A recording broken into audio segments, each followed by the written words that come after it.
I'm on a journey to call out the lies. But you have to replace the lies with truth, because we think.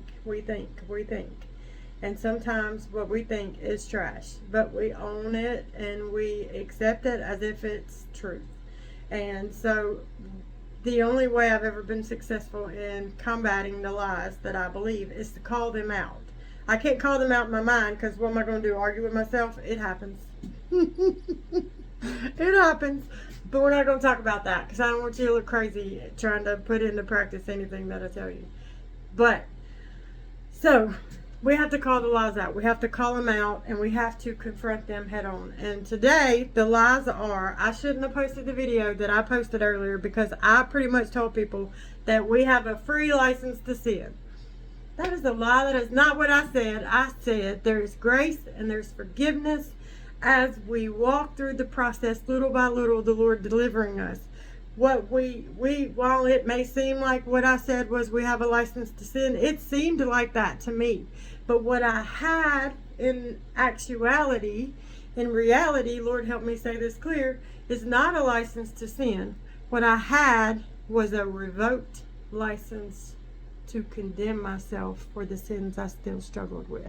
Because Jesus nailed it to the cross, and he was mine and I was his, and point blank period, the end. While I still struggled and I had not been delivered yet, and it seemed to me like I had a license to sin, I knew the Lord was going to forgive me.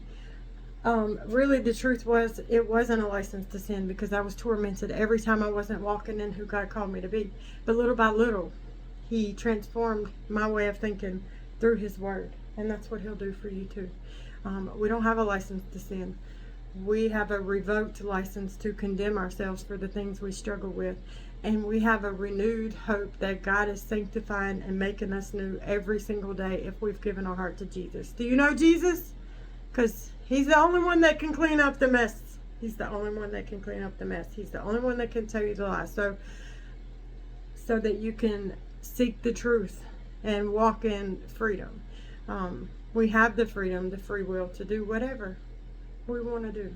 But we don't have the freedom to be free from the consequences if we choose not to listen to that still small voice telling us the right way to go or the wrong way to go.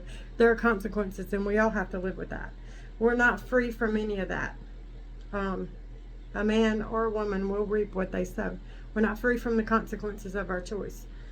However, the Lord is patient and kind and grace-filled toward us and helps us to change our thought process. He changes it for us by taking us through a renewal through the Word and helping us to understand why it's not the right path for us and how to become victorious over it so that he gets the most glory, and how to go back and dig other friends from the pits as we walk this thing out, because we're all just struggling trying to stay out of a pit. So we don't have a license to sin. We have a revoked license to condemn ourselves, and we have the freedom to follow Jesus to more freedom, little by little. New territory, spiritually, physically, all the things. Y'all have a great day. Be blessed.